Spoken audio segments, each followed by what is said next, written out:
But I want to thank you all for attending today, and I want to thank you in particular for your interest in history, which George and I enjoy very much. I also want to thank, first of all, the Village of Oconomowoc Lake History Committee for inviting George and me to speak. And this is the next chapter of our lake's history. I particularly wish to thank Trish Schultz for her assistance in helping me pull together all of these slides. It's been a labor of love, and Trish was a delight with whom to work. Our committee members, the committee members I worked with are Amy Z, John Macy, and Don Weimer. Thank you for helping guide my research. I thank Susan Buchanan, Executive Director of Tall Pines Land Conservancy, for her staff support of today's presentation.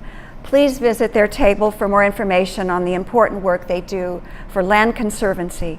Ross and I were delighted to work with Tall Pines on designating a portion of our hay fields and horse pasture to their land trust. So how did this program come to be?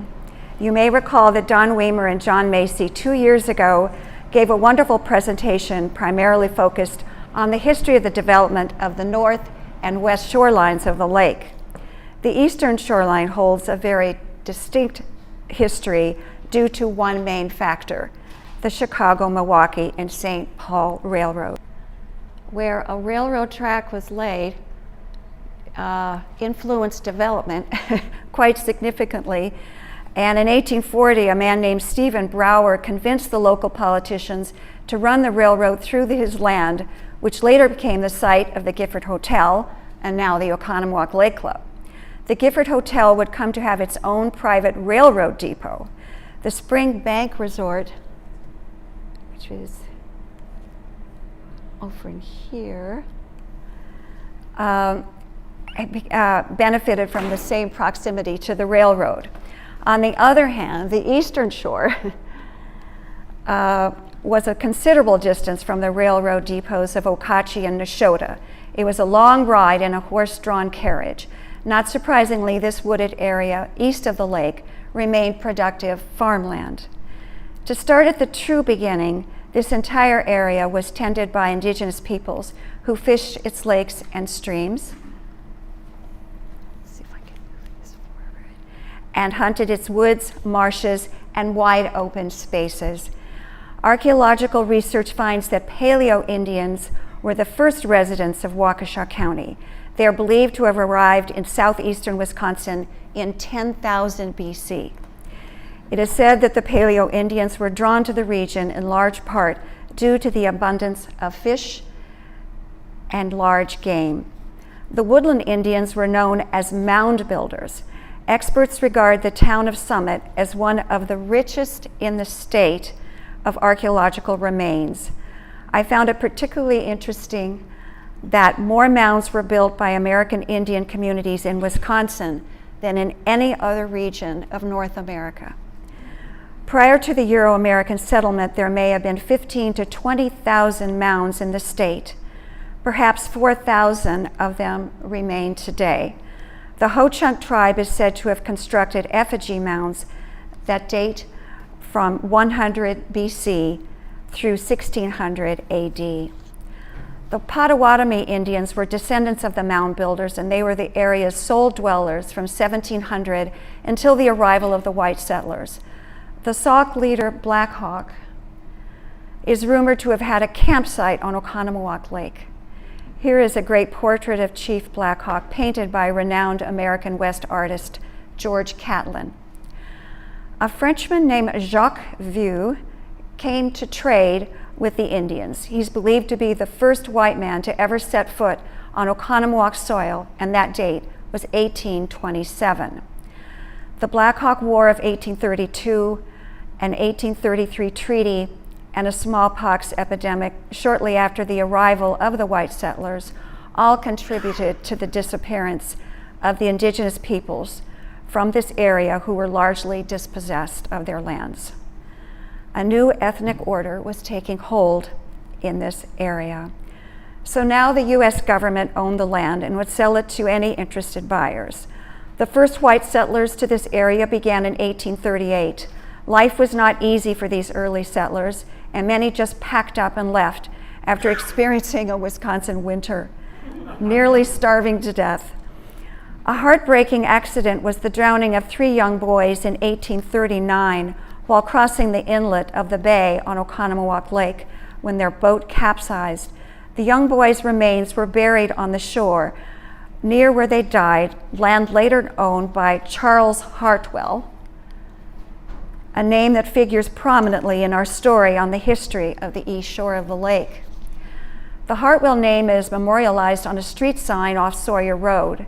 This is the area of his section of farmland. Don Weimer believes the red barn, still standing on what was the Doc Rogers family property and subsequently the DePasquale's property, was part of the Hartwell farm. Hartwell owned all of the east shore of Oconomowoc Lake and farmed the land directly east of the lake.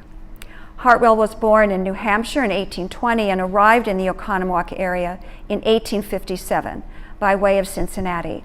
He fought in the Civil War and was elected sheriff of Waukesha County. By 1875, he returned to Oconomowoc and resumed farming.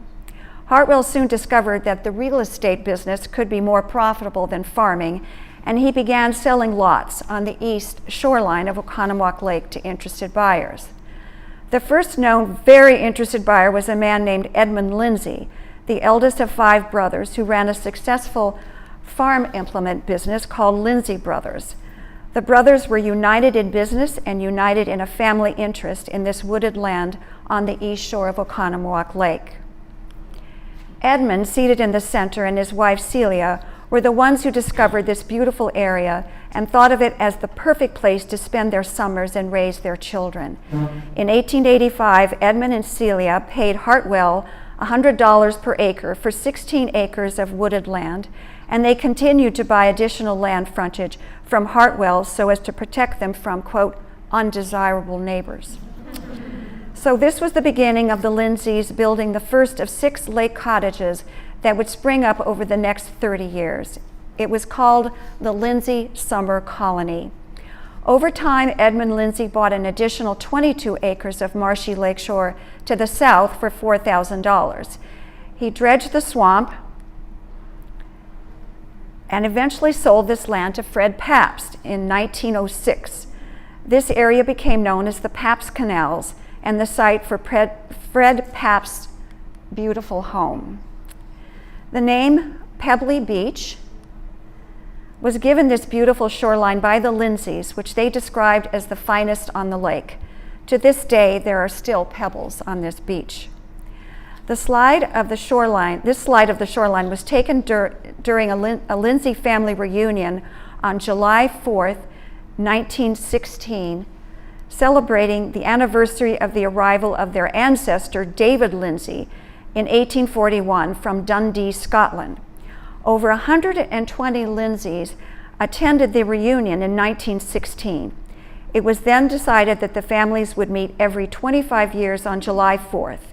They gathered in 1941, 1966, and 1991, always meeting at the Lindsay Summer Colony and keeping the tradition of hanging bananas from a tree. Of the original 6 Lindsay summer cottages, only 2 remain: the cottage of Jean Johnson, now owned by David Chester, and the Allen Hoban cottage, now owned by Anna and Mike Brennan.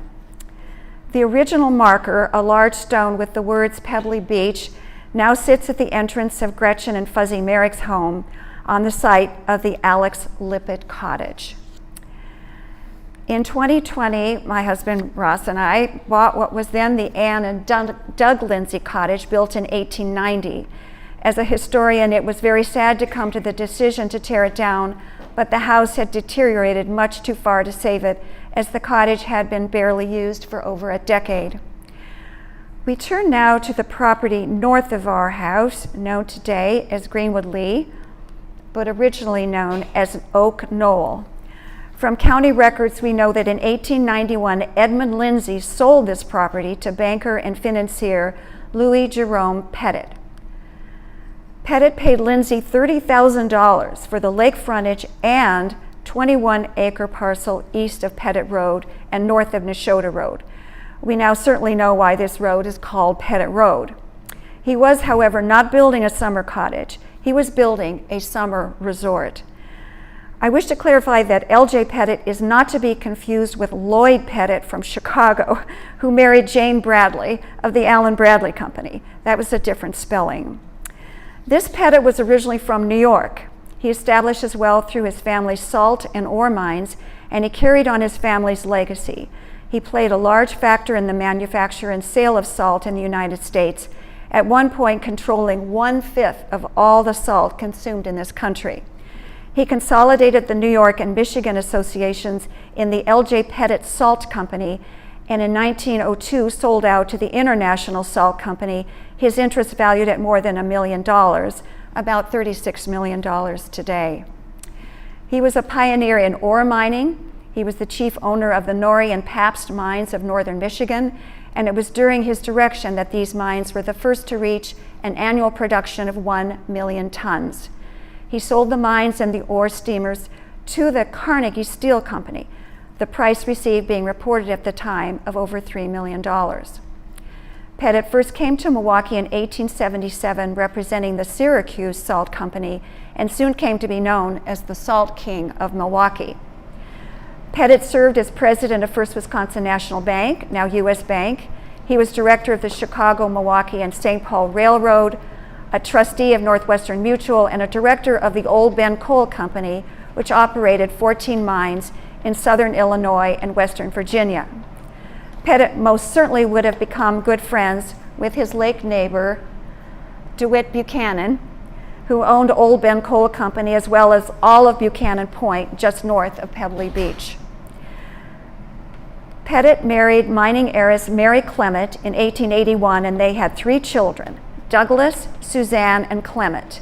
Suzanne Pettit married Lyman Bornick of Chicago, and their daughter Eugenie married August Eline Pabst Sr.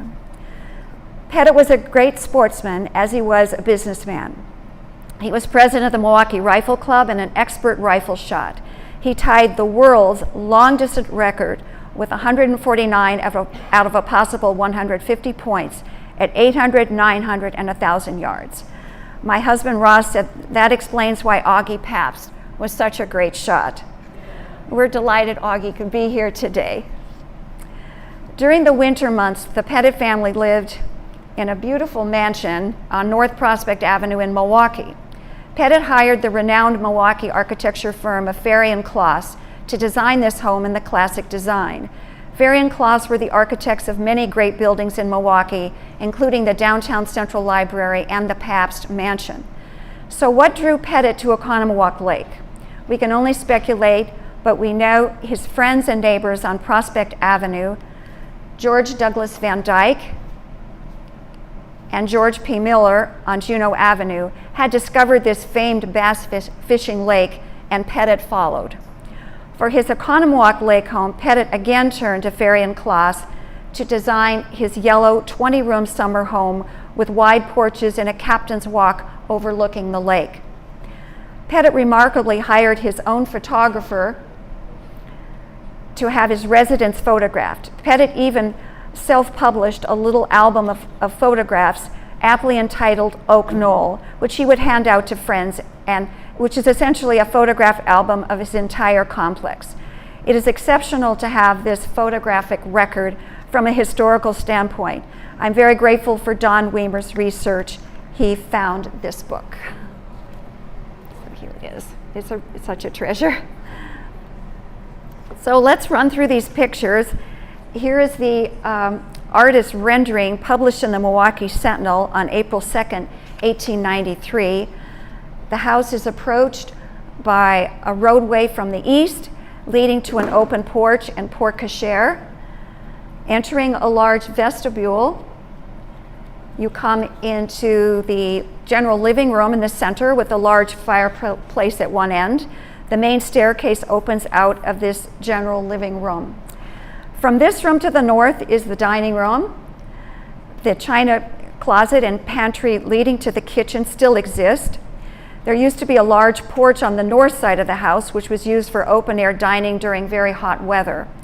On the west of the house, facing the lake, runs a spectacular veranda, 14 feet wide and 75 feet long. I love the photographer's staging of these scenes, the children's dress and toys, the ferns, the wicker furniture. Here are women relaxing, reading, resting in a hammock.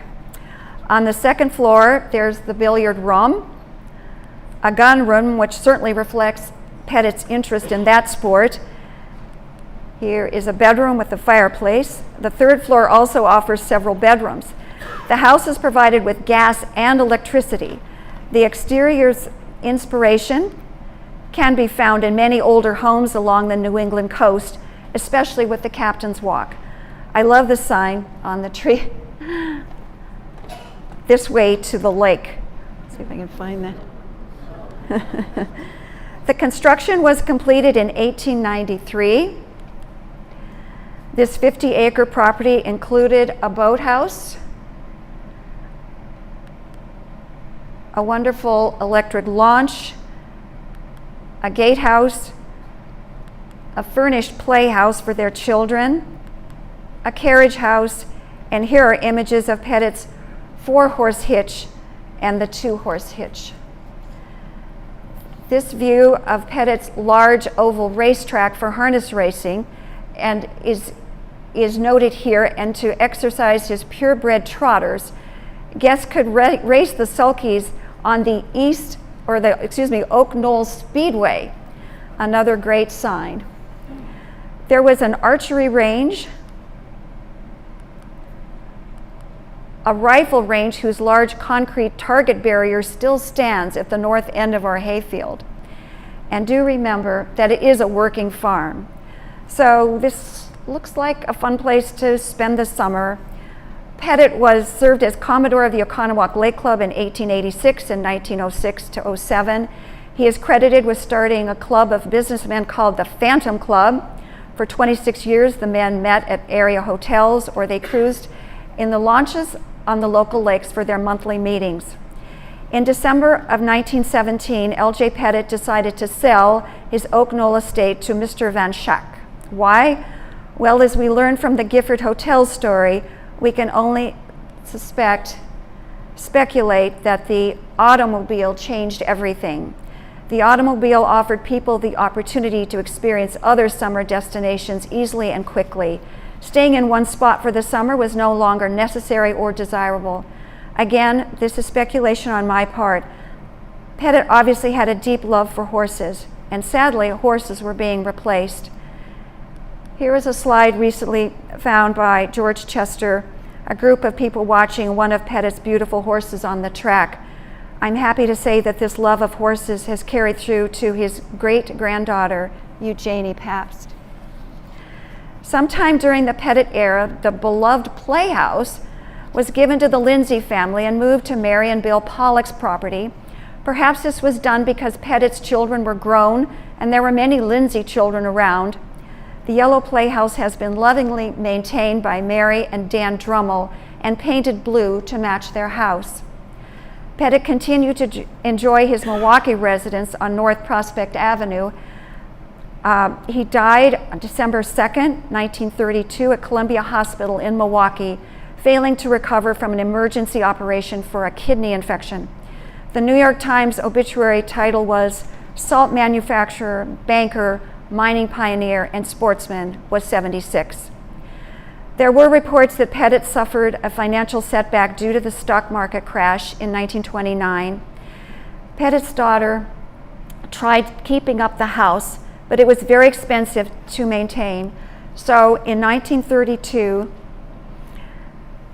it became a clubhouse and was leased to the Cudworth Legion Post.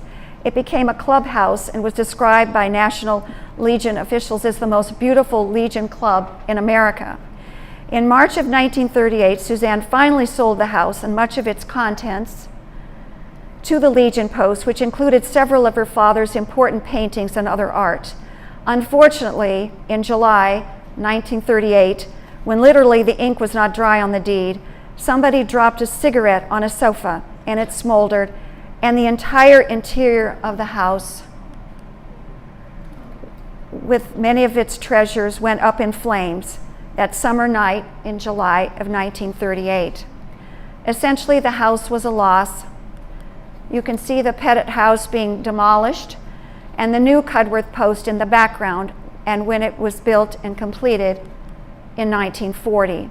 Famously, when General MacArthur came to Milwaukee in 1951 for a homecoming, here he is waving in front of the house his parents rented, which in our small world happened to be owned by Ross's great Aunt Alice Chapman.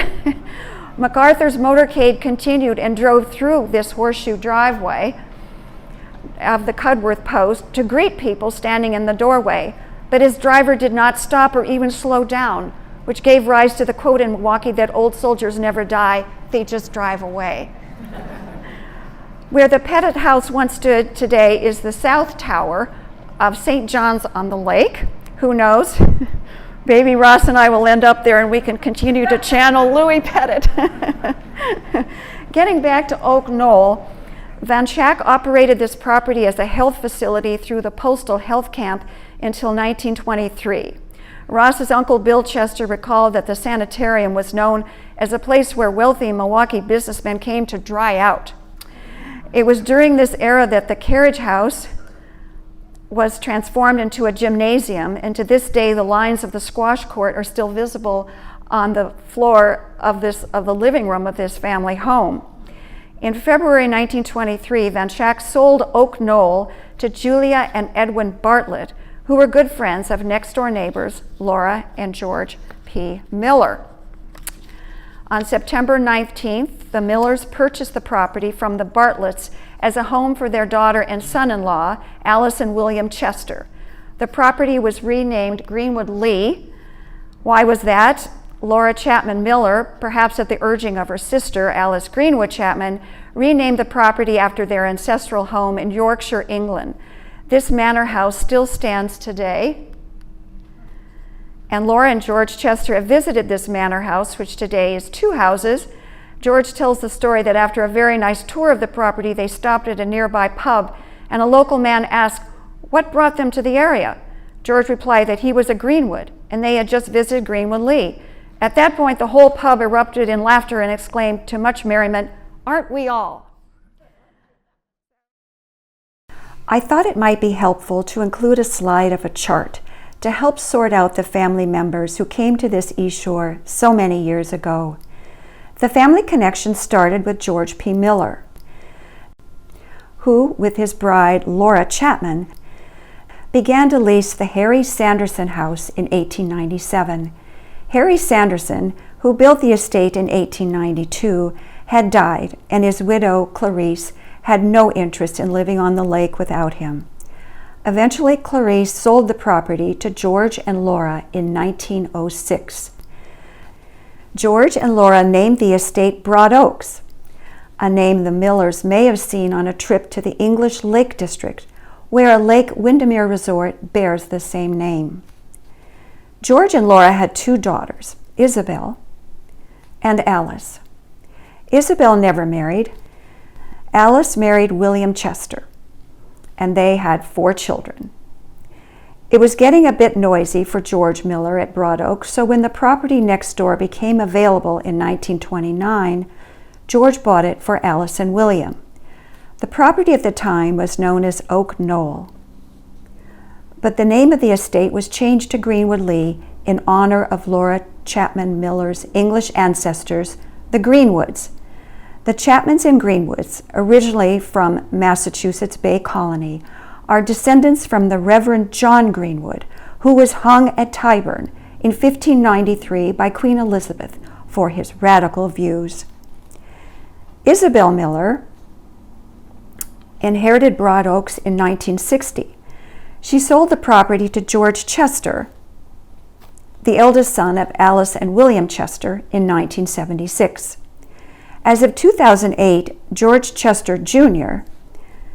is the majority owner of Broad Oaks, and his brother David owns the carriage house.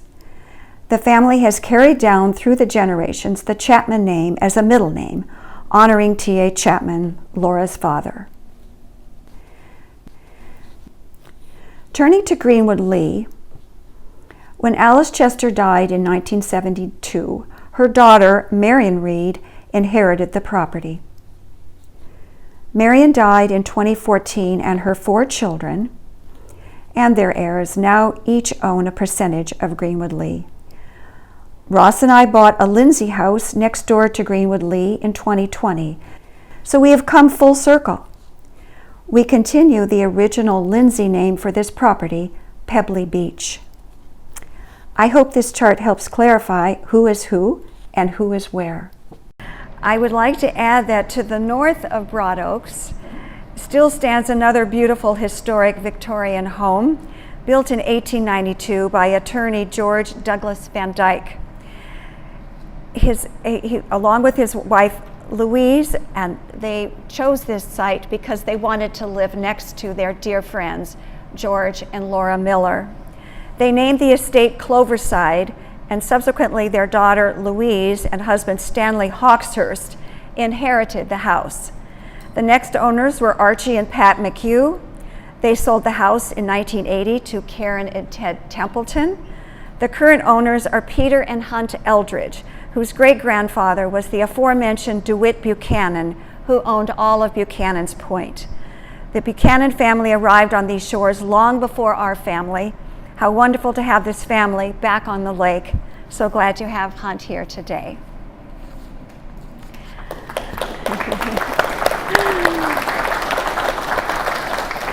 And how fortunate we are that all these families have so thoughtfully chosen to save these grand Victorian estates, maintaining and restoring these properties through the decades. Greenwood Lee was inherited by Alice Chester's daughter, Marion Chester Reed, and now by Marion's daughter, Alice Reed. The Reed and Palin families continue to enjoy the property, representing 5 generations. The entire compound, as they say, has remained essentially the same. The big house, as we call it, has undergone some renovations. The north porch is gone. The kitchen was, of course, completely remodeled with the addition of a family room, and the second floor sleeping porches and railings were added. Here are current slides of the property. The entrance from the east, the living room where you can still see the original staircase on the right, and the central fireplace. Here's the wonderful veranda, which continues to be such a beautiful space for family gatherings.